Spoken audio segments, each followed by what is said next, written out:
Good morning, good evening, good night, good afternoon. Hello, wherever you are in the world. A big hello from me. And woo! Come on, you Spurs. Woohoo! What a game. What a game. Wow. Had to come on, was absolutely friggin' buzzing. Sat in the chair like anxious, can't settle, anxious, and I thought, got to stream, got to go on and talk about this game. What a match, what a result, what a performance. Welcome back, beautiful football to Tottenham Hotspur. Oh my God, hubby and I watched it. There was emotion. I was covered in goosebumps all through the second half. Just such a joy to watch our team play that way. After Conte ball, Jose ball, Nuno ball, Ange ball. Ange ball has saved the day. What a performance from the mighty Spurs. I'm just so buzzing right now. I can't even tell you. Anyway, let's go to the chat before I crack on. Lily White Lane, big up, Kate. We have our Spurs back. Good evening, Robbie. I do hope you are well. Oi, oi, oi. Ian is in the house. What a day. What a day. What an evening. Absolutely epic. Come on, just a girl who loves Spurs. Bring it on. Afternoon, Ellie, or evening now. Hope you're well. Drula's in the house. Hello, Drula. Good evening, lovelies. I'm on cloud 9, Kate. I'm buzzing. It's not from you know what, the wacky backy. As you can hear, I'm a little bit croaky. What a game. Stevie D's in the house. The Spurs way, thought by many to be extinct, was spotted at N17 today, alive and kicking. And wasn't it a beauty of a sight, Stevie D? Wasn't it bloody beautiful? What a star player. Star Torre in the house. What a player. What a match. Jim, Ange just said we need to be much better, but it's a good start. You have to love him. It is. He just says everything right. I love him. I want to squidge him. Ian, every single player played like they wanted to be there, even Pierre. Do you know what? And the thing was, they all looked so happy. It must be so nice to be able to play so freely after having the constraints on for 4 years. I mean, it was just so joyous to watch. Balpinda in the house. Good afternoon, good evening, whatever the time is. I'm just blur. What a day. Beat Man U 2-0 and won a shirt on Savage Show. Big up, my man. I've got my shirt on. Nice and bright and yellow and proud. Jim, smash the likes if you love Big Ange and subscribe, please. Yes. Big up, Jim. Thank you. Ellie says Greeks have the balls. Yes. Big up, Daniel E in the house. Nice to see you in chat. Big up the sheriff. The sheriff is steaming. Orange Postacoglu. We put them in a Giddos. What's that? In a Giddos? Don't know what that is.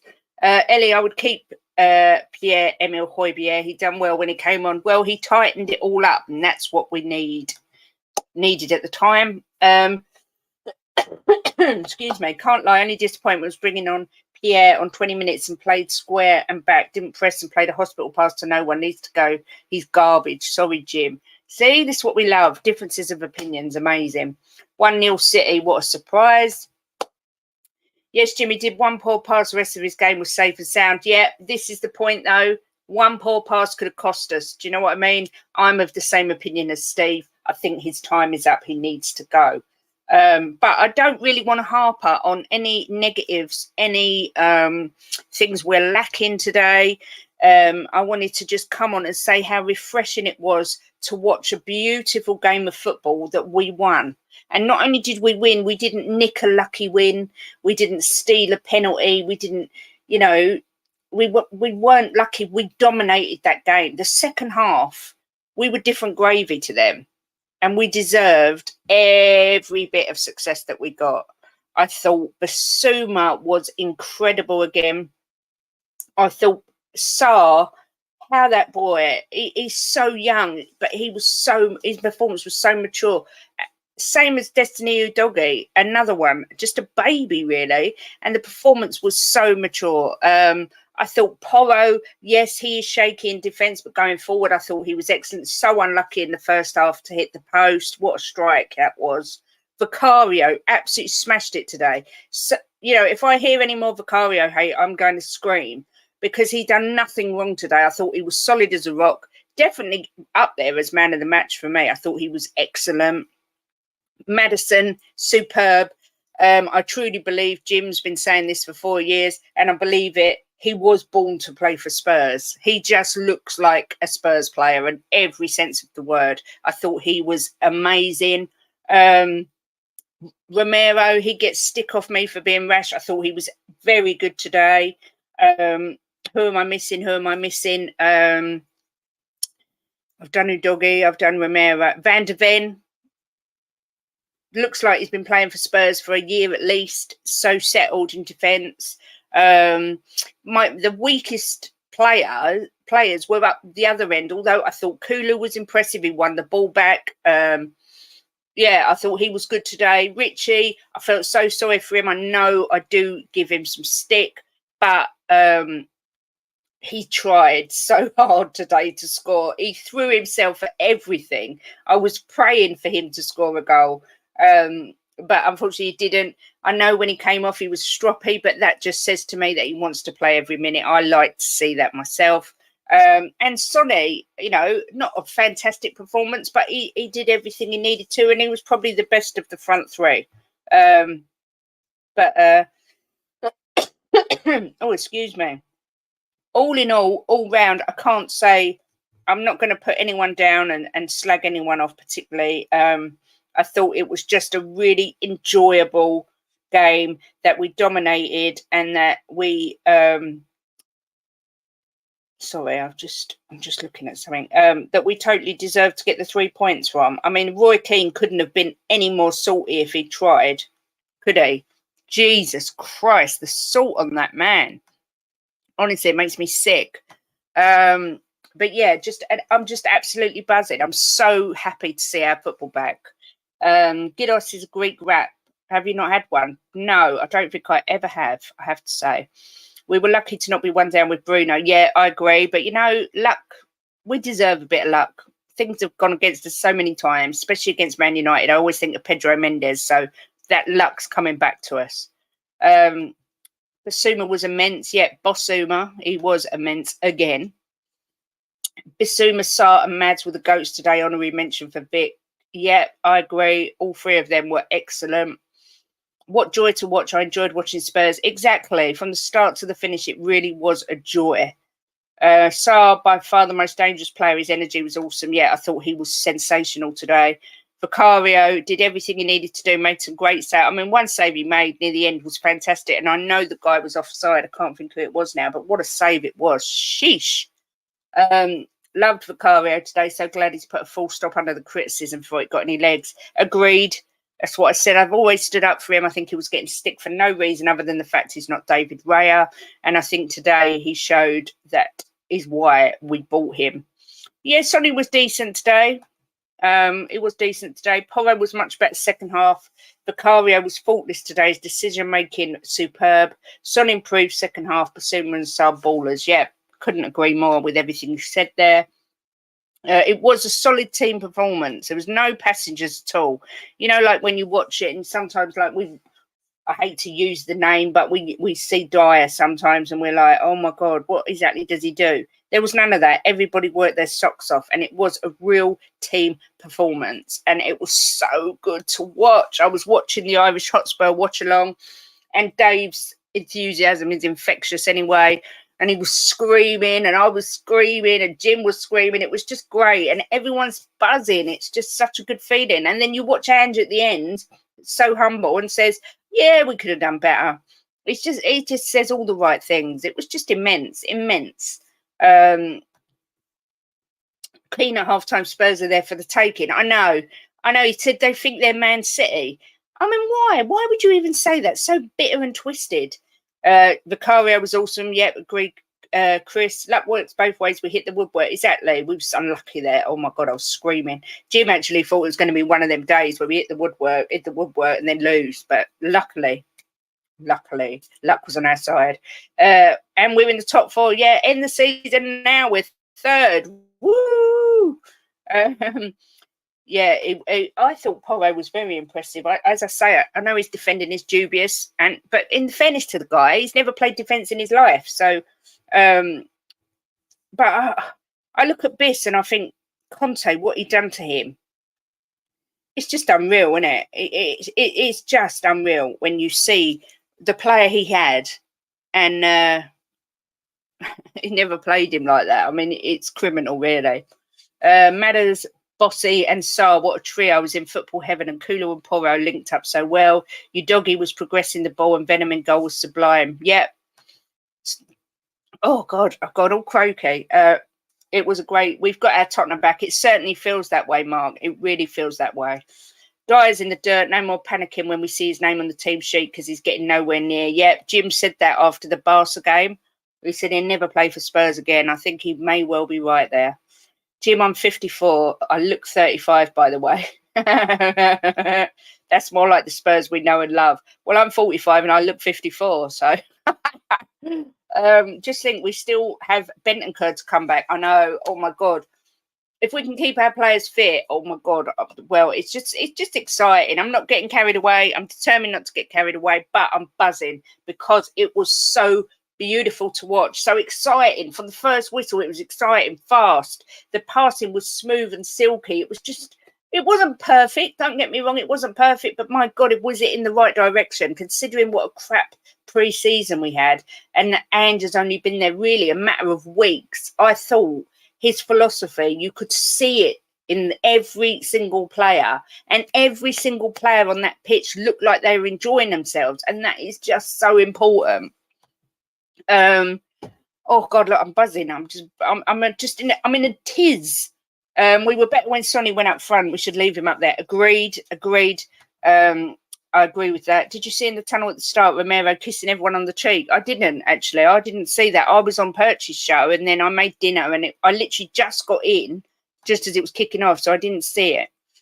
The Barca game was diabolical. Now in the coffin, exactly the words that he said. Exactly. Jamie Redknapp said when Bentancur comes back will be another level. He said he's one of the best midfielders in the world. Oh, I think they might be pushing it a little bit. I think Jamie Redknapp might be getting a little bit carried away, but it'll definitely strengthen us. Good evening, Adrian. Good to see you. Would you like to come on and have a chat with me? You're more than welcome if you'd like. I can put the link in chat because you're just back from the game. I'd be interested to see what you've got to say about the game. Let me know and I shall stick the link in. You're welcome to come on. I'm sure the atmosphere was fabulous. But I wasn't scheduled to stream. I just was so excited. I couldn't control myself. I tell you. I just thought, sod it. I'm going on to talk to my mates about the game. Give me Man United mate a bit of stick on the old text because he always does it to me. So give him a bit and then thought, yeah, I'm going to go on. So let me know if you would like to come on and I shall put the link in the chat. Oh, wow. There you go. It'd be a pleasure to come on. Good. There's the link. Come on and tell me what the game was like, the atmosphere. I'm interested to hear all about it, what you thought of it, the drama, everything. Yeah, I like Benny as well. I think Benny's a great player. I'm not sure if I would consider him one of the best midfielders in the world yet. Not to say he won't reach there, but I do think he's a very good player and he certainly strengthens our team. So the quicker he comes back, the better, but obviously only when he is fit and ready. I've no clue that's Angie's job. Oh, who does Benny replace? Saar, Basuma, Maddie all look great. It's true, but what a nice problem to have. What a lovely problem to have. So rare for us to beat our top six rivals, excluding City. You just had to stream. Exactly. I actually had to put my tenor ladies on. I was so bloody excited. I heard a trumpet. That was probably me. You probably heard me from Lincoln. Screaming and shouting and hooting and hollering and God knows what else. I was just buzzing. It's just a nice feeling to have our Spurs back. Just bloody amazing. There was a quote on Twitter I did actually put it on my page. It's just my favourite quote I've seen about the new Tottenham, and it was, I'll just read it quickly. Under Ange Postecoglou, Spurs might occasionally die on their feet, but they are not going to live on their knees. Come on! Come on, that's what we want to hear. Yes, we're warriors. Come on. Oh, I see someone in the back. Adrian is in the house. Let me add him in. Here we go. Adrian, good evening. How the hell are you? You all right? Oh, bloody amazing. How are you? I'm fine. We won't talk about captaincy today. No, we'll avoid anything controversial today. That was funny last night. That was funny. It was funny. How was the game? How was the atmosphere? It was good. I mean, it was very good. It was rocking because we started off well and the atmosphere was very good. Non-stop chanting virtually. And then the game got a bit patchy for about 15 minutes, 20 minutes. It got a bit patchy coming towards the close of the first half. And the stadium sort of quietened the stadium a bit. But it was a very even first half. I thought they missed two headers, absolute sitters, I thought. Both sides at the post. We hit the post twice, didn't we, in that first half? And then, yep. And I actually thought it was an even first half. I thought it was quite even. They kept getting down. They kept coming down their left, putting balls down the left, trying to outstrip us. But what I thought throughout the game, I tell you what, having the pace in that back four now has made all the difference because we're making challenges before teams are getting in threatening positions because we're closing them down and we're able to make those challenges, you know? I mean, as Rand's system and the stats, I'll get to the second half in a minute. As for the system and the stats, I mean, I'm looking because I don't pay too much attention to the opposition unless they've got the ball. I'm a very partisan Spurs fan. I'm looking at our players. Yeah. Well, Porro still concerns me. Romero was a bit casual on the ball. He had some sloppy passes in him, and he's better than that. He is better, but you want him there instead of Sanchez because Sanchez has only got a panic pass in him. You know what I mean? Yeah. So we need another centre back. That's another thing we can talk about. Yeah, and I was looking at this, and I'm trying to look at shape and fathom it out and all that, and I was surprised with the two changes. I was surprised Sarr came in. Good job. I was surprised Porro came in. They did surprise me. I expected the same team, but he did make substitutions, so everyone in the squad should be happy. We got the win. Everyone should be buzzing before we go to Bournemouth. And I was looking at it, and I'm looking at it from my high vantage point. And at one time we had three at the back. Other times we had four at the back. Other times there was five in midfield and two up front. Then it was like four. Then it was three in midfield and three up front, or four when one of the defenders moved into midfield. And I've got to be honest. I don't go much for 4-3-3, 4-2-3, 1-3-5-2, and all that. You know, because once you start playing football, that all goes out in the window. I mean, that's training ground stuff. It's zonal. Like players are told, give them roles, told where they should be. You know, rather than that. But you have to have some sort of shape. And so I'm looking, and I haven't got my head around Angie's system. I haven't. I've got to be honest. Be interested to see the stats on players because I just did the eye test. But I thought Mickey Van der Ven, he's so mature, isn't he, for his age? Mature and sensible. I mean, he made a couple of vital challenges. Romero did early on. Even Porro did down on the touchline. He made a couple of big challenges. But I want to give a big shout out to Vaquero. Right, exactly. He made two superb saves. We didn't know one was offside till the flag went up, and he was confident, come for the ball, did what he had to do, and after that save he made against Alonso against Barcelona, which was a Lloris worldy save anyway as well. I mean, he is a good goalkeeper. I'm convinced he is a good goalkeeper now. I mean, I've now seen that he didn't look nervous at all, and he came for things when he had to come. You know, and he made some low down saves, and even when there was a one-on-one, he didn't bottle it. He still got the ball. You know, so no, he looks decent. Look, the back foot. We just got to get the front three firing. You know, that's the problem. I thought Kulu. I mean, they did work their socks off. I can't knock that. I mean, Kulu for a big part in the goal, and he was going down there all the time. Kept going down the right. Sonny was going down there. Fans will say, and I agree, I still prefer to see Son down the middle, like in the second half. I just don't like seeing him on the wing. But you know, you also have to take in consideration when a fast player gets the ball down, or when they're usually down the byline. By the time they reach the byline, there's no one in the penalty area. You know what I mean? So you've got to be, you've got to look and see. It's not saying, oh, you don't do, because when wingers cut back, it's because there's no one to give the ball to usually. But there were some lovely, intricate 1-2 plays. Hello, mate. There was some lovely, intricate 1-2 plays, and I just thought, the intricate play between Basuma, Madison. I mean, it's joy to watch. And you think, like, when Bentancur's fit, you know, it's going to make us three. We still need. But he brought him on. I can see why at the time he brought Davis on. I understood the position. I don't know if Udogie was out of puff or whatever. He's had two big games. I don't know. And he got booked. Sorry? And he just got booked, hadn't he, Udogie, when he took him off? I missed that. Yeah, he just had a booking.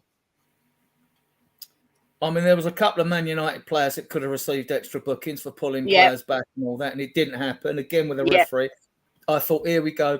But once they missed them early chances, I thought, this isn't going to be your day. And then they hit the post, I thought. Then when they hit the post, I thought, this is ours. We've got this, you know. And I thought it was going to be a squeaky bum 1-0 until Kula had a big hand in the own goal, putting it across.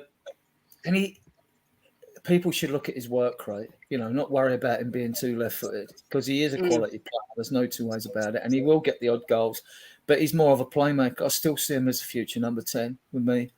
I thought he was good today, to be fair. I thought Kulu did his job today well. Richarlison run his socks off. You can't fault him for effort. And if he keeps working that hard, he will get goals. But at the moment, he tried everything to score, didn't he? He threw himself in every position possible to try and score. And when you also, fans have got to be fair to him. A lot of the time he receives the ball, right? He's in a tight position. He's got a defender up his backside. And even then, I mean, even some of them turns, he put a couple of Kane-esque balls out to Kulusevski on the wing, didn't he? Them long raking passes out to the right wing, out to the right wing. He put a couple of them in. So this shows understanding, knowing where your teammates are going to be, which is what you need when you play front foot football. Perryman used to go and do that all the time. I always knew where the players around me would be. If I was in a tight situation and needed to get rid of the ball, I knew that I could take a less risk-free pass it and know that a Spurs man would be there. I mean, like, you can't fault it, can you? I mean, like, 4 points from 2 games, and some fans thought we wouldn't get any. You know what I mean? Exactly. Like, so 4, and we're 4th at the moment. Yeah. So, and we got a Bournemouth next, so I think I better let this young chap have his say. Yes, good afternoon, Sheriff. How are you? How are you feeling? What do you think of the game? It was very good. Obviously, I wasn't there. No. Obviously. No, I just stayed at home, watched it on telly. But, like, it's good to see, like, I think we got our Tottenham back. Like, when forget who the manager was, but when Harry Redknapp come in and we were nearly bottom of the league, and all the fans were singing, we got our Tottenham back because we won the game when he first come in. Yeah, it's good. Did you take over from One Day Ramos, or was it the other guy? I can't remember. Or was it? I think it was Ramos. Was it Ramos or was it Villas-Boas? It'd been one of them two, I would have thought. It was one of them, but Harry Redknapp on his first game, I believe we won 2-0. I think we won 2-0 at home. It was at the Old Lane. I know we were struggling, and we went to Arsenal. We looked like losing. Yeah, Aaron Lennon got the 4th goal, our 4th equaliser right at the end. That's it. Oh, Aaron Lennon. I remember that. And the Eunice Ball winner at 3-2 there when we were 2-0 down. That was another good one, but we don't get much there. Yeah. I remember the game when, because the game when we drew 4-4 at the Emirates, I was in a pub with my mate who was an Arsenal. Well, I say my mate in the loosest sense of the terms. He's an Arsenal fan, and I bought him. I went to the bar because we always used to have a bet, like a pint on the home and away games. I went to the bar when we were 4-2 down. Was it Genus made it 4-3? Yeah. I think so. Was that the game when Bentley scored that wonder goal earlier on? Yes, that was the first one to put us 1-0 Yeah, up. we went one up, didn't we? Yeah. And then and I was at 4-2 down. There was only about 5 minutes left. I went to the bar. I said, "What do you want?" And Gina scored. I said, "Hang on a minute." And then Aaron Lennon poked one in at the end, didn't he? To make it 4-4. Have you been on the scrumpy today, Sheriff? No. I told you last night I do not like cider. All right. Have you been on the sauce? The what? The sauce. Oh yeah. I hear that. I've also.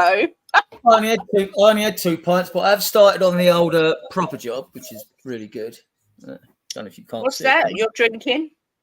Proper job. It's like real ale. Where's No. I'm on the hard my stomach as well. No, I think these games, these are ones we should celebrate. I mean, the crowd were immense second half. Couldn't stop. And afterwards in the stadium, when you come down the stairs and all giving it Yid Army and all that's really echoed. And then they hang around in the back stand of the bar and they're all singing Ange Posk. I mean, like it went on for like half hour. You know, they were still singing when I left the stadium because I only had one. I had my second pint after the game, and then then I walked home. You know, I can walk there and back. I can walk there in like 40, 45 minutes. So, did you see anyone else? Did you see anyone from the community? Spurs. I was going to go in to Gilpin Bell, which is where I always go, because it's a sort of quieter pub, more of a Witherspoons type of pub, right? LT's is just yards across the road, and it's mental in there. Like it's all singing and loonies and everything else. Like they love a bit of lunatic in there. So, but when I went there, because it's Man United at home, there's a queue outside the Gilpin, and it was hot, right? So I'm thinking I could go in there, meet Chris Cowlin, I'll meet the Dorset Spurs and all that and everything else. And I thought, nah, it's hot. I ain't queuing to go in it because I know once I go in there, you're going to be crushed as well. Then if you want to take the bar, you got to struggle. Then you're struggling to go to. So I just think. Then I actually went to the protest because I was supposed to meet someone from Northern Ireland today, but they never rang and said confirmed or anything. So I thought, well, I'm not chasing you up because it makes my day easier. So I went to see Brian Daigle at the protest. Didn't stay long, mainly because I'm fine walking, but I don't like standing on one spot for 20 minutes or half hour. You know what I mean? Yeah. I have health issues, but then they're not. The South hang around for 20 years. The South Dorset Spurs got parking in the Gilpin. So that's it's 20 quid or something at the back if they're in there. And we all get a breakfast when we go in there. Jason, Ricky, who's more from the Medway area. He comes. I met a few of them. That was after the game because we all meet on level 1, which is actually the same level as the fan zone at the back of the stand. So we all meet there under one of the staircases. So that's where we sort of meet up. Yeah. Because I want to singing and lunatic and to be honest, happy. To be honest, was it when I went with them? Yeah. When I went with them, I had one of their tickets in the 1882 club. Oh, right. Yeah, you get a free beer. You get free beer in that club, didn't you? Mind you, they charge for the ticket, and you get a bit of food as well. The food's not bad, actually. Well, I was showing a couple of Yorkshire. I'm not sure about the food, but I had the 2 free beers. Yeah. You did have free beers. There was a couple of Yorkshire Spurs when I went, and I showed them around the stadium, and they had these freebie tickets of Spurs somehow. So they gave me like the free food and beer tickets, which was most welcome. Yeah. You know what I mean? Go on. Sorry, I was going to say, was there many at the protest? What was the turnout like? I don't know what time the Tottenham Hotspur Supporters Trust protest was. I am a member, I think. I'm an automatic member for like 5 years and old age pensioner or whatever. But I didn't see that. Maybe that was a bit earlier before I got there. I mean, I left my house at 3 o'clock. Brian Daigle. Didn't see them, but I see Brian Daigle and their supporters. They were spread around in a circle. There would have been, I couldn't say exactly. I'd say 70 to 100 maybe. I mean, I don't know, Brian. If we get to talk to him on one of these, you'll get to know. You know, I mean, I support them. I'm not, I'm not like a fanatical supporter of the protest, but I agree with their right to protest, and I agree with the argument about ticket high prices, even though the tickets they've put up, especially when Spurs have priced those tickets, it only gains them about the tickets they've done about 2 million a year extra. Yeah. I mean, that is to me, all right, 2 million is not money to be scoffed at, but compared to their 430 odd million, 40 million a year total income, it's peanuts. Yeah. And it is a disgrace. And when they kept the prices level last year, they put the price of food and drink up. You could get a pie and a pint for £5. You can't get a pint in there for £5 now because Amstel's like £5.19. And if you want a pie or something like that, it's another like £4 or £5 or something. So it really is, to me, it really is a rip-off. Yeah. But I'm surprised you buy anything in the stadium. Sorry? Every time I go in that stadium, I refuse to buy anything. Yeah, but it's always. Well, I'm not going down the negative crap today. We're only focusing on the good stuff, the Tottenham stuff that's brilliant. I thought, who would be your man of the match, gents? I'd give it to Sarr. I know it wasn't on the telly because they give it to Basuma. I'd give it to Sarr just because he scored. Yeah, the Premier League fantasy football thing gave it to Sarr. Oh, did they? Oh, well, on Sky they give it to Basuma. Yeah. What do you think, Adrian? Who would you pick?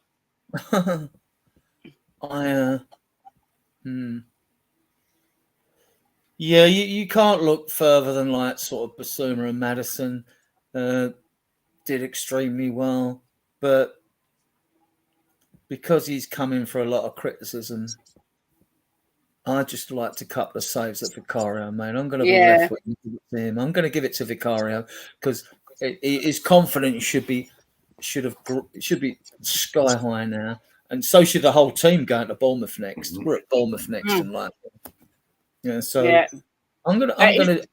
I'll give it to him. I know that when the stats are all come out, and so Sean comes in with the stats, and Rashmatic on another podcast comes with the stats, it'll probably show how many touches Maddison and we look good. We look good. We look like good going back to the 80s when we had Oddle, Vila, and our dealers. When we looked like we wanted to walk the ball in the net.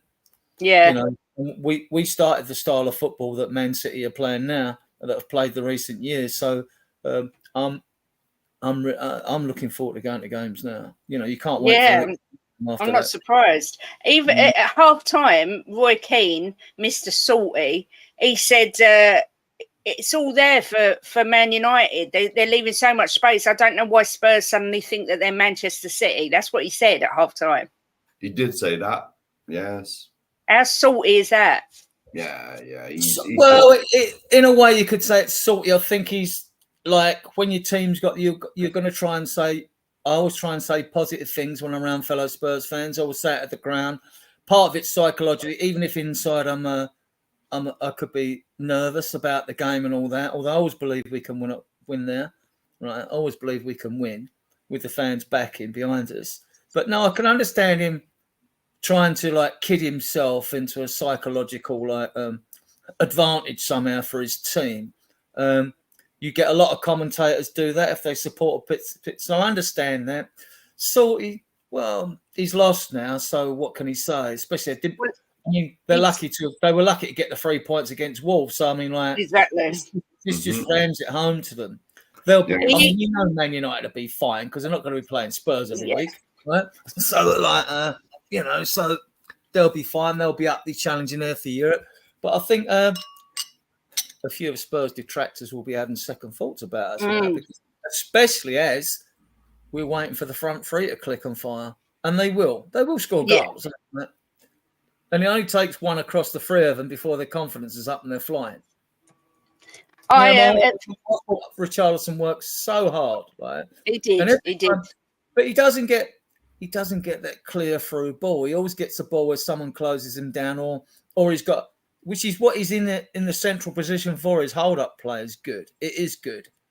And he did ping some good balls out to players. Like he lost a few, obviously, challenges. It'd be interesting to see what his stats are. Yeah. I was going to say at full time, they said to Roy Keane, what did you make of that? And his answer was, I think Man United have become the new Spurs.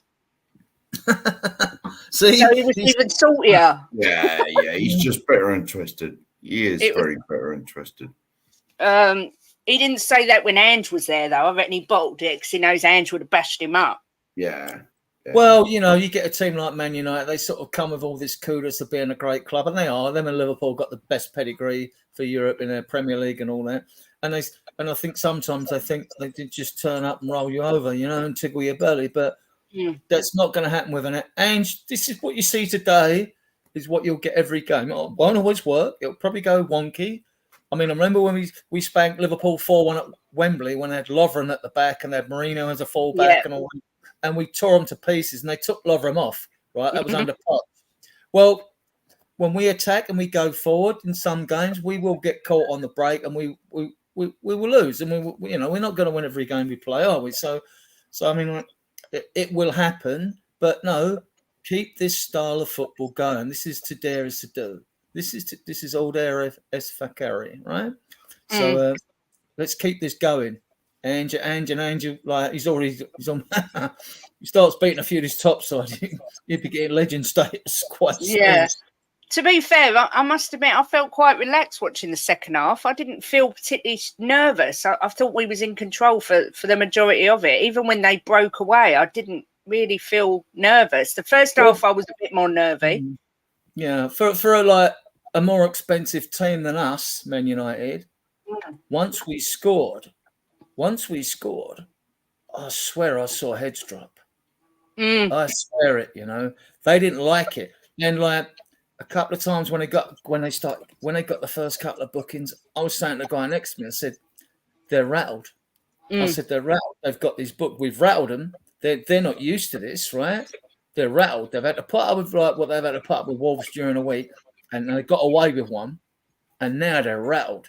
And you get that with some teams with a lot of foreign players. They can get a bit prickly and sparky, like in second half when things don't go their way. But I just thought our defenders were immense with what they had to do. I just thought calm. There was one Mickey van der Ven. He took a player down on the flank on one bit, like he side-footed it and he shuffled past him, and the crowd were mental. Like, you know what I mean? I thought, a kid doing that in the Premier League, I thought, it looks like he's played for us for at least a year. I mean, he looks so settled in the system. It's incredible to think it's only his second game. My critique actually at the back was, one, we did tend to in that first half be playing the ball,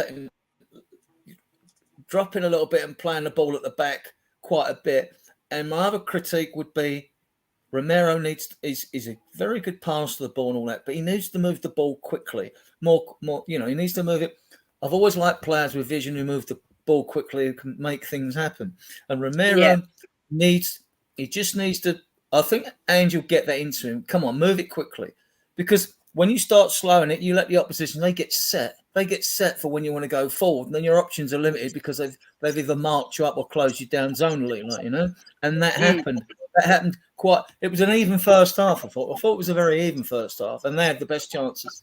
But but from the back, we need to move the ball more quickly. Yeah, that game that you said about the Liverpool game, that's Jim's favourite game. He goes on about that game all the time. The one where Lovren was just absolutely diabolically crap. And I don't think he ever played for Liverpool again after that game, if I remember rightly, or they stole him soon after. Yeah, they got him off of Southampton, didn't they? But they also got Marnie off of them, didn't they? He was brilliant. Yeah. And but Mourinho was always a bit suspect on the left for them and all. And eventually, when they sold Matey to Barcelona, the playmaker on the left, I forget his name now. When they sold it for 120 mil, they went and bought Van der Ven, didn't they? Not Van der Ven. They went and bought forget his name now. Van Dijk. Yeah, and they got Trent ever so cheap off a Hull, was it? Yeah. And no one picked him out. Anyway, let's go on to us. Let's not talk about Skits. Right? What did you guys think of Højbjerg when he came on? Didn't do a lot. I don't think so. he was. Oh, right. I was surprised that, like, Ange, in my eyes, he tried to shut up shop a little bit, almost like what Conte and that did. You know, we were 2-0, shut up shop. I would have thought he'd have gone for the third and the fourth. That's what I wanted to see. Yeah, it's a bit of that and a bit of fresh legs. I think. Yeah, but Because what was good in the second half was, well, once we scored the first goal, which was early in the second half, I thought, and the way we started going, we could go and get 2 or 3 here quite easily, I think. Yeah. Because then the game happened more. There was space in the first half, but there was even more space in the second half. But Basuma and Maddison created that space. They're the ones that were giving them constant problems by just keeping the ball, getting it to one of our players, even when they were in a tight situation. I mean, they're so good at beating anyone that presses them, Maddison and Basuma are. They're so good at that, you know? Yeah. And I said to the guy next to me, okay, I said, it's not past, don't put it past Man United getting an equaliser, but I don't put it past us getting a second. I said, because like this game's going to open up, there's going to be more space. And there was more space. And especially when they tried to push onto us to get an equaliser, we kept getting the ball out to the wings. We got it out of Son or we got out of Kulu and all that, you know. And then it was a question of getting down there. And you notice both teams when they were defending the penalty area, because there was quite a few corners, it was 11 in the box for both teams. So it's hard. It is hard to break down. And and I just thought, I was looking at this, I'm saying, like, we might need, before we scored, I thought, this might, Birkinshaw used to say back in the day when we're pressing against the team, we defend deep, you know, used to say, take some shots from outside the box. And we didn't. And Maddison didn't have a shot, did he? No. You know? And then I thought, well, you know, I mean, I'm not going to complain. We won the game 2-0 and I'm buzzing like you guys, you know. So yeah, exactly. Yeah. Driller, in mention of in your comment there, if you remember when we was linked with Van der Ven, I said that he really reminds me of Vertonghen. I know a lot of people have said it since, but I think he's so much like him. Let's hope he proves to be. Kulu played in the wrong direction. Why is he hiding his skills? I thought he had a decent game, really. Best he's played in a while, I thought. He's one-directional. A lot of the Spurs players are subjective, aren't they? People like him. I am such a big fan of Kulu. I watched Hoddle play, and there's bits in Kulu's game I see he's got a bit of a Hoddle-esque in him as a playmaker. That's why I think he'll make a number 10. You know, and then people will stop saying about him always cutting in on the left. But you got to ask yourself with players why they're doing what they're doing. And if he's been given a position of trust by Ange to play in a certain position, and he's always cutting on the left to lose, he does go to the byline as well. But if he's always, why?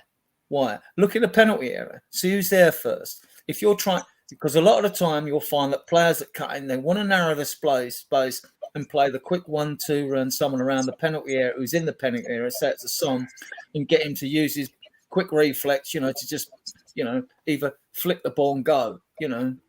I mean, we see Basuma did a few of these sort of side steps backwards. Yeah. And Maddison did it as well. And Man United, they just couldn't do it. I thought we might get a few more of them booked, you know. Thought the referee was okay, because the first half it was a fair going 0-0, but I still thought there was a couple of Man United players could have got a yellow card but didn't. Yeah, I agree. I thought Romero was good. I've just seen someone say Sava thought Kulu was appalling today. I'm normally one of Kulu's biggest fans, but I really didn't think he was appalling by any stretch of the imagination today. I did. I'm quite shocked. I did. Did you really? I did. He's one-dimensional. He does the same thing. Fair enough. He don't even try to run forward. He just gets it. And then he cuts inside, and everyone knows what he's going to do. I'm a big fan, see. That's fair enough, though. I mean, like, subjective. I'm a big fan. Yeah, everyone sees it different. He had 2 20-minute cameos when he came into the team. First 2 games. Oh, he's slow, he's crap, he's rubbish. We've got Juventus rejects and all that.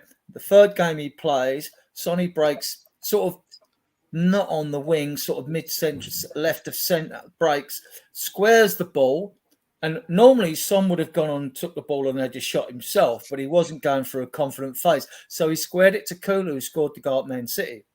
And then City went on that run. Kulu went on that run. He had all them assists and goals that he got. He is not,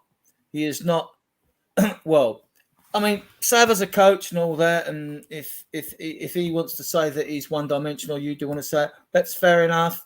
But my opinion is totally different. I look at a bit more from a player, and I think he is vital to the creativity in the Spurs side. Kulusevski, you know, you can bring Porro on, who played today, you can bring Solomon on. Kulusevski, I think he's very creative. And what I like about him, unlike, say, an Adama Traore or a winger like that, to just go storming down the wing, hits the ball into no man's land, into a cross, into the box, nothing, no end product. You will get end product with Kulusevski. He ain't hit his straps properly yet. He hasn't. But he's a quality player because he's got the three things I like. He can move the ball quickly, right? He's got vision to pass out, yeah, and he can make things happen. And like Sean rightly said, he's one of those attackers that can help you defensively. He is hard. He's very hard. When he's got the ball, he does lose the ball at times, but he's very hard to shake off the ball. But he can put a tackle in as well and win a ball back. You know, you got to look at it. See, then you've got to look to Ange. He's going to get the front three to fire better than they have. I mean, like, if your winger's going down to the byline, or Solomon, or any winger, they've got to have an option in the box. No point crossing the ball into fresh air. You know what I mean? Yeah. So looking at that, I mean, like, I'm not saying he's in the best form ever.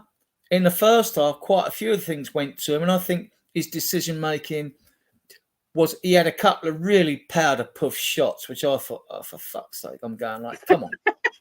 look for someone to, and I'm a big fan of him, right? I'm a big fan. I'm thinking, there was one, I think, when actually Richarlison was screaming at him, why didn't you lay it off to me? Why didn't you lay it a little bit further rather than take the shot on?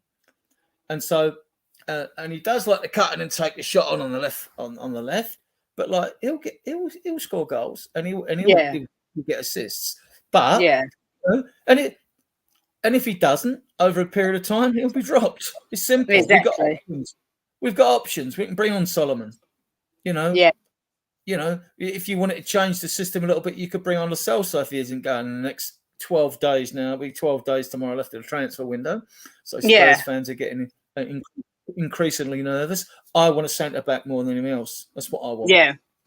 I agree with what Ian said. Madders is class, played well again. Kulu had a bad first half, but so did Son. They both played far better in the second half. I thought they both grew into the game massively.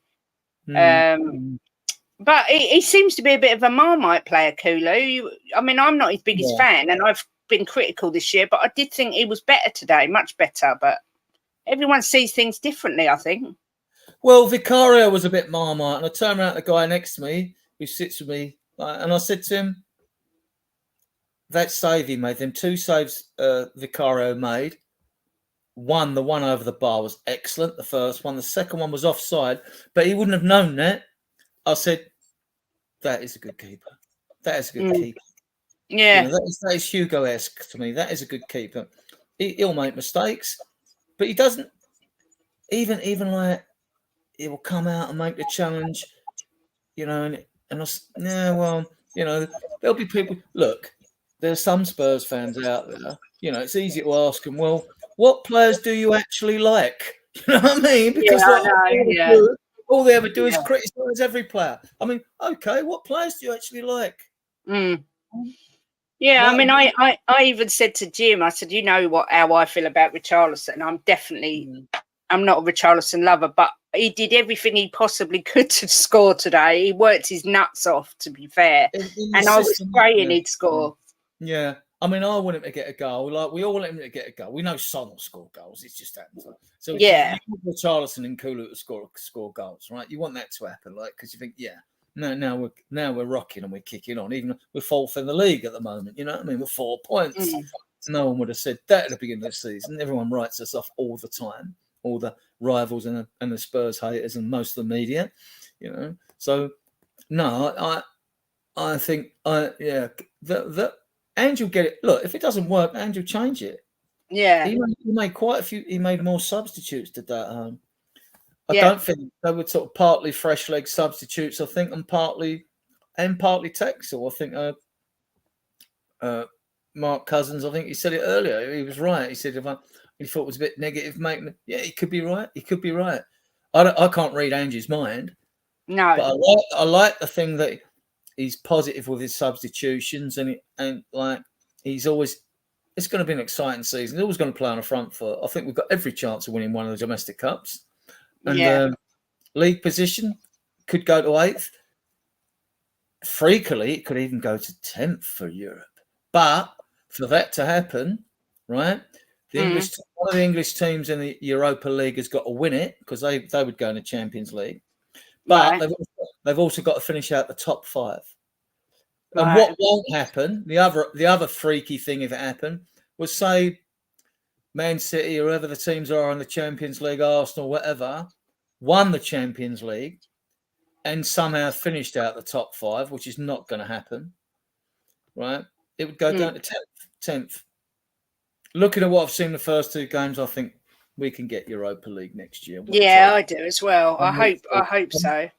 Yeah, I mean, we shouldn't get too overexcited, but we should always enjoy the moment when we win. You know, of course, enjoy the moment, and and dream, You know what I mean? Enjoy the moment and dream, people, Spurs fans, because like we can. I mean, I've had 2 bets on the FA Cup and the League Cup. So have I. Before the season even started, I can't remember if I had a 5 on each or a 10 on each or something like that. You know? Yeah. Because I still had winnings left over from the season when we won 3-2 at Man City. When I had the 3-2. And I had like 65 to 1, I think I had something like that. So I had all this money on the Sky, which is gradually whittled down to about, I don't know, there's about 10 left in that account now. Because all the wild bets I've had have like lost it, like, you know. Yeah. 4-1s and name scorers bets have all gone down the pan, like, you know. I don't know if we need a whole new front 3, but we definitely need reinforcements. But I'm with you, Adrian. For me, the centre-back's the most important thing we need to bring in. Spend. Well, apparently 50 mil was left, and people say, it's negative say the Kane money's already been spent. Listen, when we buy players and other clubs buy our players, you don't give them the whole of the transfer money in up front in one lump sum. I think we squeezed more out of Bayern than they wanted to give us, so there was money there. And you don't need, this is the other thing, the Kane money's already spent and all that, like, but you don't need a fortune to bring players in. This is why it becomes hard when it comes to structuring the payments. If, say, Bayern were forced to give us half of that money, and it's rumored to be 103, but 86 without the add-ons. So if they gave us half, say 43 mil of it, right? You can put 20 mil down on 2 players. Clubs in it will bite your hand off for 20 million quid now. We could go and get David tomorrow. He cost them 34 million English pounds, 40 million euros. Juventus a skin, right? We could nick him. We could go to Torino and get Pershers.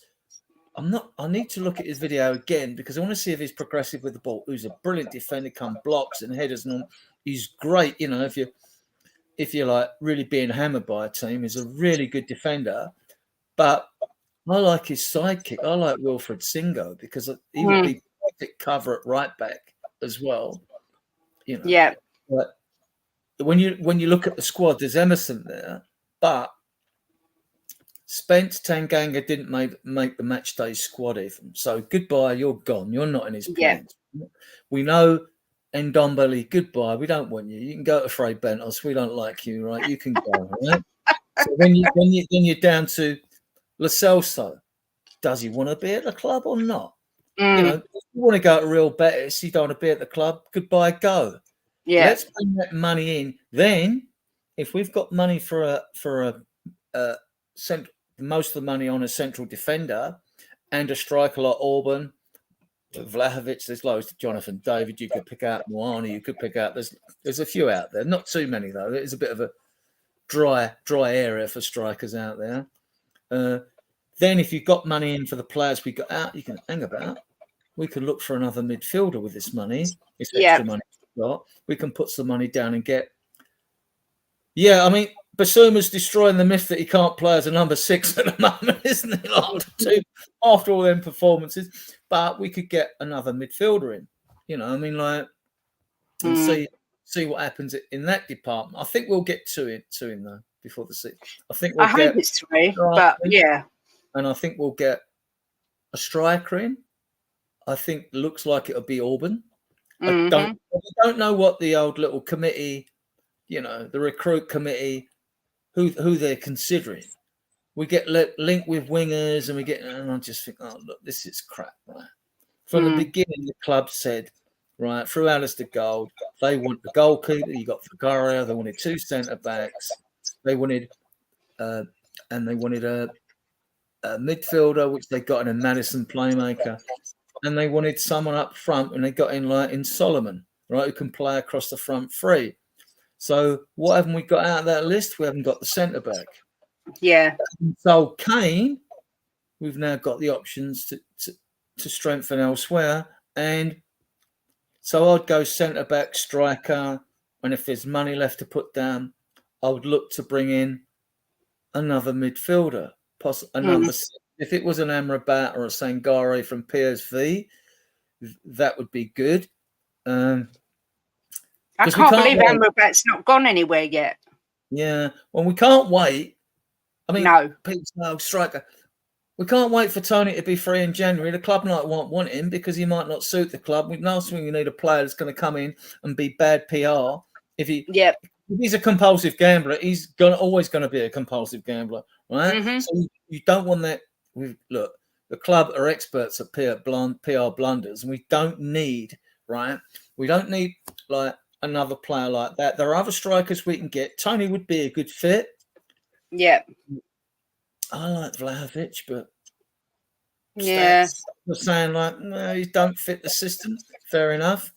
Other than that, well, look, if a centre back and a striker are coming in, it won't be a Levy club signing type. They're not going to bring another centre back in if it doesn't suit Ange. It won't happen. No. He got his Mickey van der Ven who he wanted at Celtic. If he wants Tapsoba, now I will say, go and pay the money. Go and pay. I think you'd get him for about 55 mil.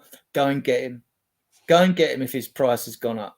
I mean, he's good on the ball. If you watched him, he is good. He played brilliant today. He was the reason that they only. I think they lost, but he was the reason they didn't concede more goals than they should have done, sort of thing. He's such a good player. He can ping a long ball like Alderweireld used to. When you watch him play, he's good. And so what I want is that third centre back, and I wouldn't keep Sanchez. I would sell him. And he knows he's going to be third or fourth choice, so go, especially if another centre back gets in. So you get rid of him. You get rid of Sanchez. Tanganga goes as well. You know, you get rid of them. And then once you've got that third centre back in, you say, right, okay, look, I know you're coming. I know we've got Romero. I know we've got Mickey van der Ven. You will get games. I promise you will get games because I'll rotate you. There's 40 games in a season. You'll get your fair share of games, your 20 games. And then you can bring Ashley Phillips in his number as fourth. Right? Yeah. Or even, I haven't seen a lot of Dorrington or Charlie Sayers, who we got from Southend. I haven't seen a lot of them. I've watched a few academy games. I might have to start watching more on Spurs play, actually. Look at some. But, and I think that'll be good because Romero's going to pick up his fair share of bookings or he might get sent off. And then if it happened today, you're back to Sanchez again. Yeah. You know, or you play, you're forced to play Davis, and now you've got 2 left-footed centre backs. Yeah, which would be unusual for us, you know. Yeah, we definitely need reinforcements. There's no doubt about it. I've just seen Drula put, would you try Valise? I think Ange said that he won't be playing for a while. He's not ready. I think that's what he said. I don't expect him to play before January myself. I don't know whether he'll even play. I've seen bits of him, yeah. I think I posted a video in my group.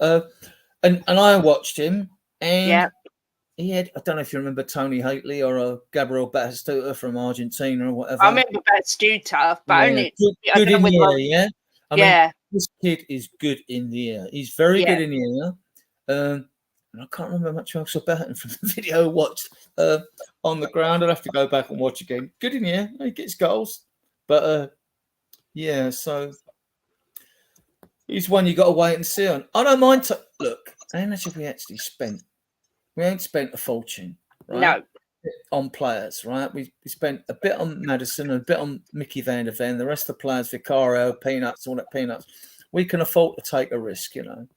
And people say, "Oh, Auburn's a risk, really?" And there's no guarantees, you know. Well, if you want a guarantee, buy a fucking toaster, you know what I mean? Because you ain't going to get exactly. You ain't going to get. You're not.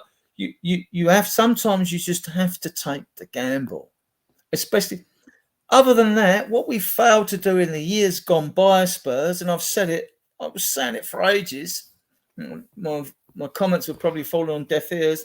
That when we wanted to improve our defence, and people asked me, said, "What will you do?" I said, "Well, look, I'd look at the teams that finish in the bottom half of the Premier League, and not necessarily the three that go down. Perhaps you might look at the three go down, because you know that the bottom 6, 7, or 8, they don't stay in the Premier League, you know, because of their away form, and they stay in the Premier League because, you know, their defenders have to die for their team in a lot of the games. And you'll find that some of the defenders might not have fashionable names and all. They'll be good. You could name I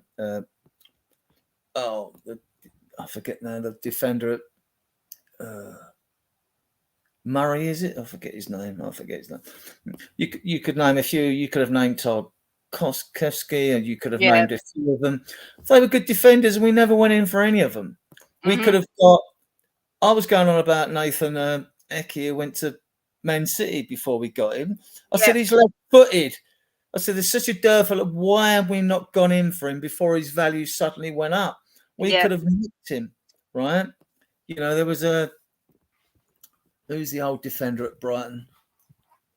I wanted bloody Connor Cody. I don't know how long. Even now, if we hadn't got Mickey van der Ven and all that, I would have gone for someone like Cody. And Wolves let him go on a free virtually or on loan to Everton. Yeah, I know. He was decent. Yeah, he is decent. I mean, we really didn't.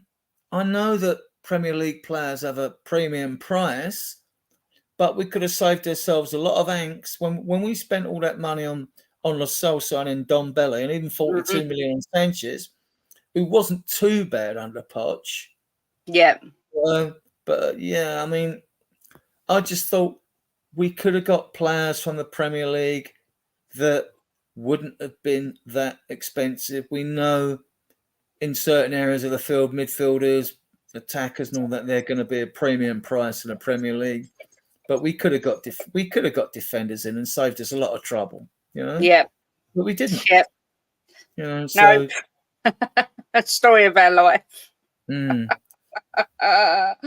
Oh dear. How many in the chat and the like? How many in there?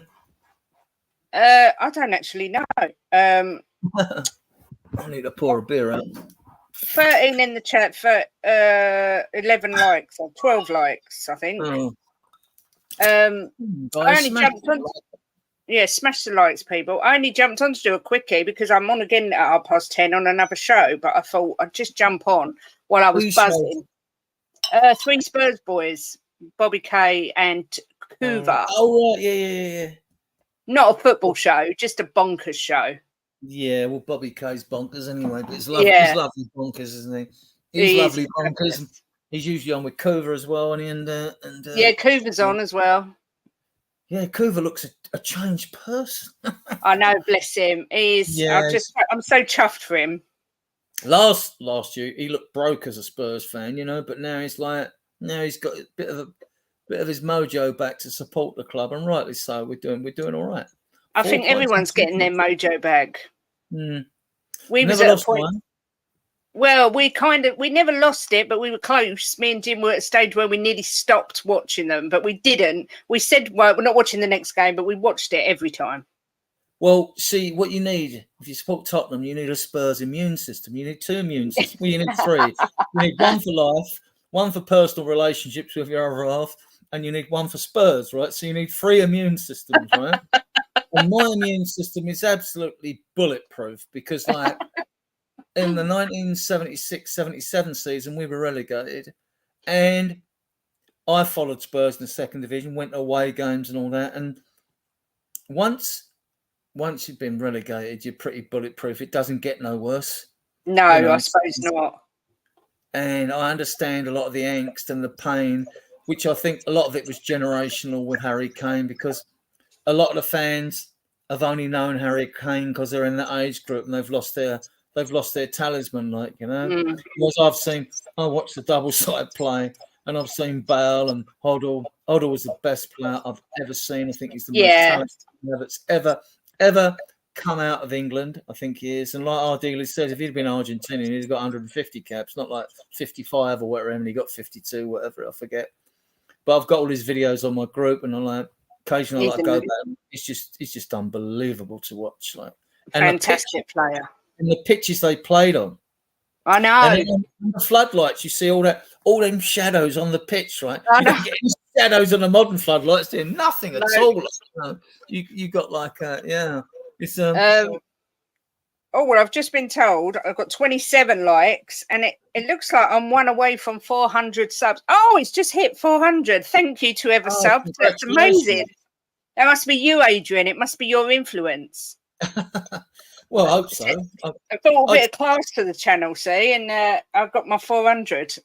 Yeah, I've not actually. I mean, I post the short 60 videos of Chris Cowlin and that when he has his 60-second videos. Yeah. I post you if I post long podcasts like last night's in the group, people aren't going to watch that, you know, 3 hours. They're not going to watch 3 hours and all that. I mean, I could post and say, like, go here or go there. What I might do in future is say, like, look, who's online, blah, blah, blah. And I might say, like, oh, I'm on the cheese room tonight, or I'm on this tonight or that, although I've only been on the cheese room once. But I think I've only been on Chris Cowlin's once as well. But, you know, or I'll go, you know, I'll bounce around. I like A View from the South Stand. I like them lads. They're starting up, and they're good. The two houses. Is that Marlon and Ashmatic and those? Yeah, great guys they are. Yeah, they're good. You know, so I might really know their stuff. Yeah, I might say if you want to come, the thing to do it. If you're going to do it, and I'll do it through my page, I'd have to say, look, I'm going live in 15 minutes on there. I mean, I'll be on there on Thursday again. Because I said when he come back, I might end up just being a regular guest, which I don't mind. I enjoy it, you know. So I might go on there. Madison left. Chris Cowling's come out and said that Madison left on crutches. Precautionary? Has he got a boot, or is he wearing a boot then, or what? Oh my goodness! I don't like that idea. Well, it'll be Saar will definitely play with Madison and crutches at Bournemouth then. It'll be it can't be fit if he's tweaked something or whatever. Yeah, I didn't see him get hurt. No, nor did I. I saw him cuddling someone from their team at the end of the game. Yeah. I can't think who it was, but he was smiling, and I didn't see it. But I hope he's okay. I've never even spoken to Chris Cowling. I've never spoke to anyone of the big YouTubers really, like, and obviously Sava and Sean, but Chris Cowling and We Are Tottenham TV or anyone like that, I'm too small time. Well, I've only been around 5 minutes. Look, I know there's podcasters out there have different views on different other podcasters out there, and like there's sort of an underlying tensions between them or whatever. I'll talk to any of them, right? I'm not going to get involved if they've got differences of opinion or dislikes. I'm not going there myself. I'm just going to do my own thing. I'm a one-man unit army basically, and I'll do what I want. And if someone says, "Oh, you was on that podcast," or I've got the opposite vibes again, I'm going like, "Look, I'm not after anyone's approval. I'll come and give my opinion. If people like what I've got to say, like I like your show, and then they'll like your show, they'll come and listen to it. And if they disagree with me, that's fine. Other players, I get it.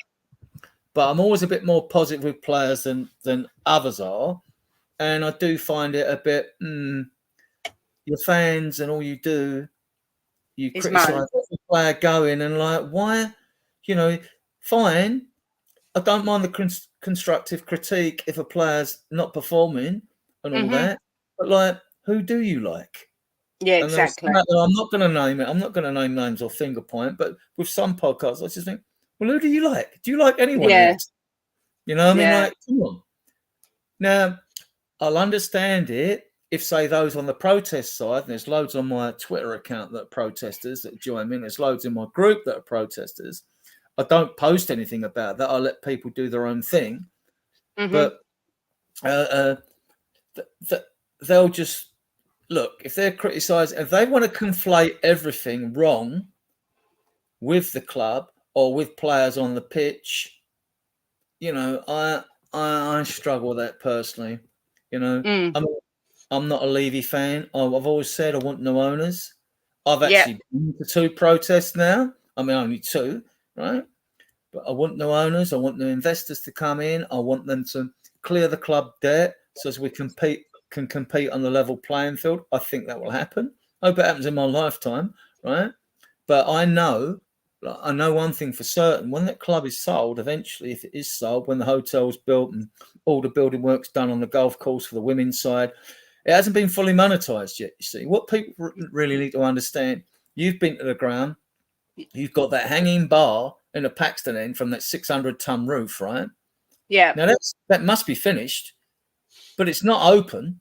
It's not open unless they've got some 2-way glass mirror or something. When you look up there, it's got all these like stripy sort of like panels where the windows are. So I can only surmise that hanging bar is for whoever gets the name in that stadium. Now, I'm guessing here, I could be totally wrong. They'll get it. So when someone pays the 20 million a year or 25 million a year, they'll get that bar and all that. Because, like, look, if there's 20 home games, if you've got the 2 cup games at home, you know, you're still paying £1 million a game as a company or organisation to have that, which is a lot of money.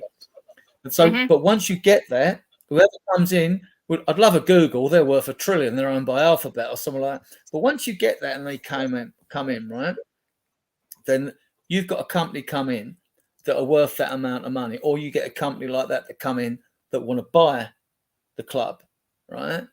Then you know straight away the monetization is going to go up even more because the partners of that company that are worth $1 trillion or multi-billions or hundreds of billions, they're going to want a piece of that as well. They're going to want a piece of Tottenham Hotspur because, like, if Bill Gates gets a piece, all his partners want a piece. So then you even get more money and more money. And when the club is sold and gone and sold to new owners, ENIC will still keep a stake. Yeah, of course.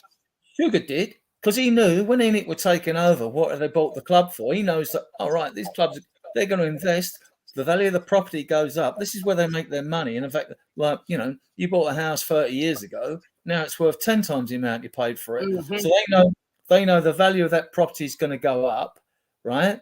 So ENIC aren't going to go, if it was Qatar Sports Investment come along, QSI, if they came along, bought it, they'd go like, well, hang about, no, you can buy it, but we're keeping 25% stake in this club. Yeah. You can buy 50% and do all the running because they know that stake they're keeping is still going to go up all that time. It's still going to go. And I just don't see that club being sold. I mean, back at the South Stand, there was supposed to be on the fan zone here, it's all the holdings all around it. There was originally like a 160-bed hotel. Well, you know what that's going to be used for. Visiting teams in Europe will stay there and they'll get access to the training ground, blah, blah, blah, and all that. The package is enormous. I mean, like, so you've got all that.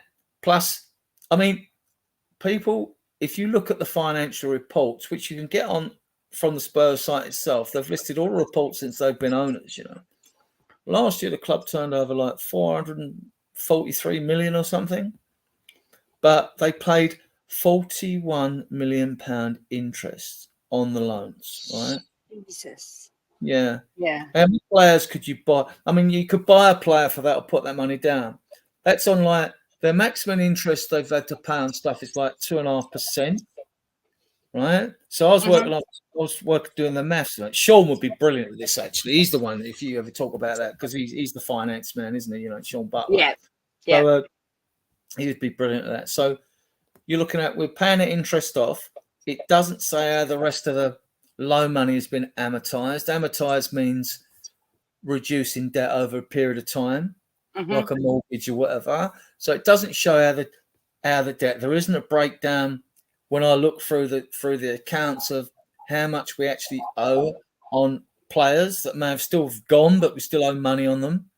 Yeah. I should imagine that might be well into 100+ million, perhaps, or how much money we may own on installments on Mickey van der Ven, even, or whatever. How these payments are structured, we don't know.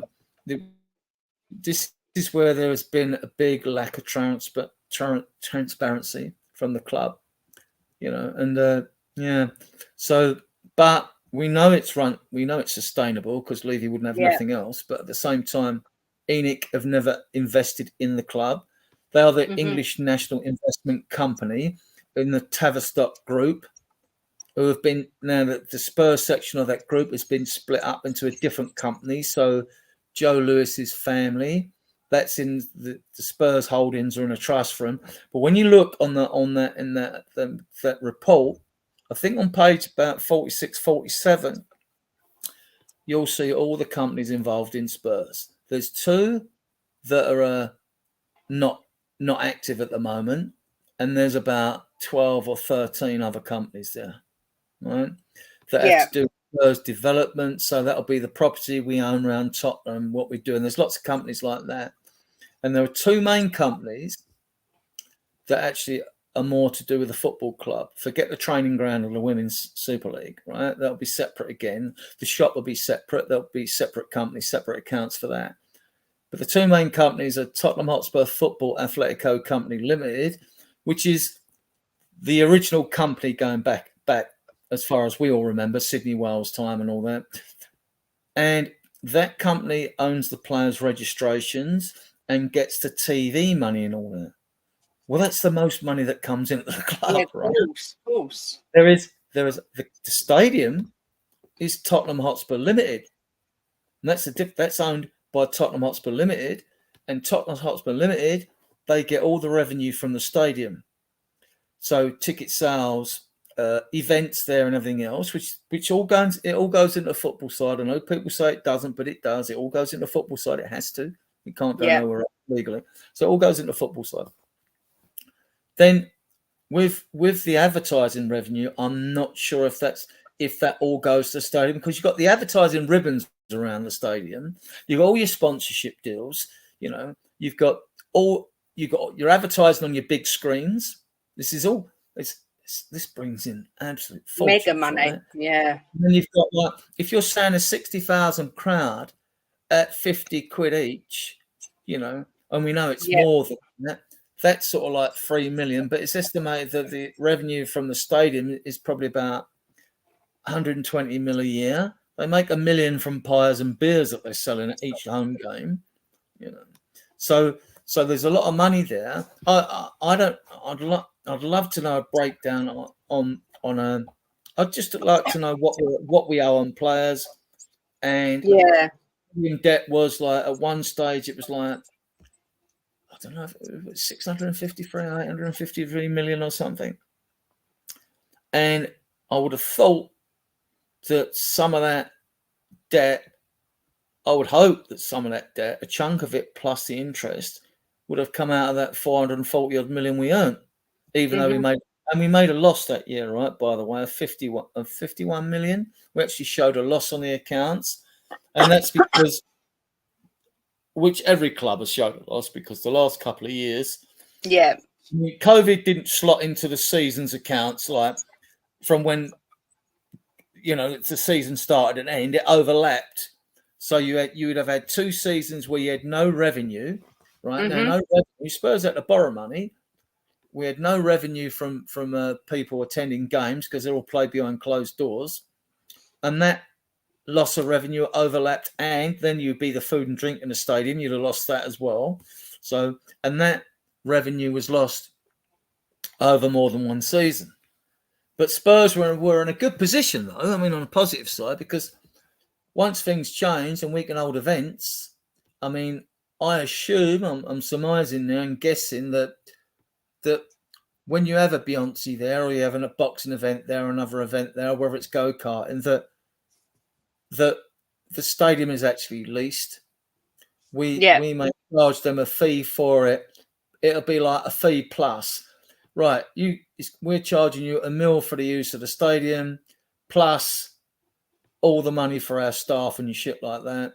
We get all the money for the food and drinks, but your money, your profit, what you make, Beyonce, is from ticket sales, basically. Yeah. And I don't know how much they charge. I mean, I haven't been to a concert for years, decades actually, but I mean, I should imagine it might be anything up to £100 for a ticket to Beyonce or something. I don't know. More than that, I would say. I mean, we go to concerts quite well. I say regularly. I always go and see Take That, but we've paid anything from £80 to £250 just to go and see Take That. So I would think, and that's in arenas and stadiums. So I would think Beyonce, you're looking at a minimum of 100, probably between 100 and £300. I would think. It's ridiculous now. She doesn't even have to fill the stadium to make a nice amount of money. Like, 40,000 would be a nice little income for her. Like, Yeah, so, I'm sure she needs it as well. The finances are still murky and not clear. I mean, I want my club to be debt free. I want the investors. That's why I want investors. I mean, like, I think Levy, they want that stadium to be so pure and sanitized, that they won't take an Arab look. There's no rich investors out there that haven't got a murky past or haven't exploited or downtrodden people in some third world country or something like that. It just doesn't work out. You just don't make that sort of money without doing it, the exploitation and treading people down into nothing, I mean, so, but the Newcastle fans don't give a damn. The Man City fans don't give a damn, even though they're up on all them charges, All right, Man United have got, of their best years, they were making about 660 mil, I think, in Champions League games or something like that, whereas we would like 200 mil behind them, or a little bit more than that. And because of all their success, pre-success in Europe, they can bank on shirt sales internationally, as can Liverpool. But, it's like, it's hard. I think it might be part of the reason we're a bit too goody shoes, actually. We have been involved in some murky things in the past, though. We have cash payments to Brian Clough for Teddy Sheringham and rumours, all that stuff, like. And we had points deductions and fines and things like that, but not to the extent of. I mean, this whole financial fair play, it's an absolute joke, isn't it? It is. For it. Then the big clubs, they get the lawyers out, don't they? And they're going to drag it through and all that. And eventually there's some sort of deal brokered and they take on a wrist and nothing changes. But that's definitely a conversation for another day, because I could go on about that for God knows how long. But I'm going to have to shut it down because I've got to come back on in half an hour. Right. I want to say a quick thank you to Aaron and Phil, because I know for a fact you both have just subscribed to me. So thank you very much. Adrian, thank you for coming on. I will get you on and we will have I've got my pug here now. We'll have a discussion on financial fair play one day. You need Sean for that, really. You need Sean. I mean, I'll come on as well, but you Sean I'd love to for that, And I watched Simon Jordan analyse it. I find it fascinating, but completely baffling. How these loopholes, they get away with these loopholes. I don't get it. But anyway, lucky jammy bastards is all I can say. I certainly wouldn't be moaning if it was Tottenham. No, of course. Suddenly we'd be singing "We're in the money." Exactly. We can play like, we can be the self-righteous group of fans now because we're not involved in dodgy stuff. But if we got the money tomorrow, we'd soon flip. We would flip tomorrow, like, you know what I mean? But as I say, thank you for coming on. I was hoping you'd come in. I wanted to grab someone who'd been to the game and get your perspective of what it was like. It sounded rocking. Sometimes I watch the telly, especially last season with Conte ball, and it sounded a bit flat. But tonight, no, the stadium sounded. The crowd stayed at the end as well. They stayed at the end to applaud the fans, even when I thought, because I'm thinking, right, when they do that, I love it because it means I can get down to the toilet quick and get to the bar and get a drink before they all before they all run down. But they stay to the very last, salute them. I saw Ange make them go round and clap the fans and everything. He was telling them to go round. So that's always good to see. I think that's the minimum they should do. But excellent result tonight. Loads of positives to take from it. I'm still buzzing. So yeah, thank you for coming on. And like I say, I'll get you on again and anytime. It's always open to you, Adrian. I'm always interested in what you've got to say. So well, that's good to hear. It's good to hear.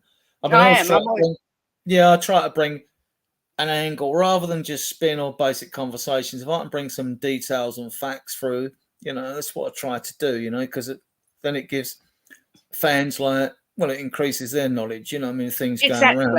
If it's something interesting and whatever, so. Exactly. I've just been told that Dar for Shah has subbed as well. So big up to you as well. Thank you. I can't believe I've hit 400.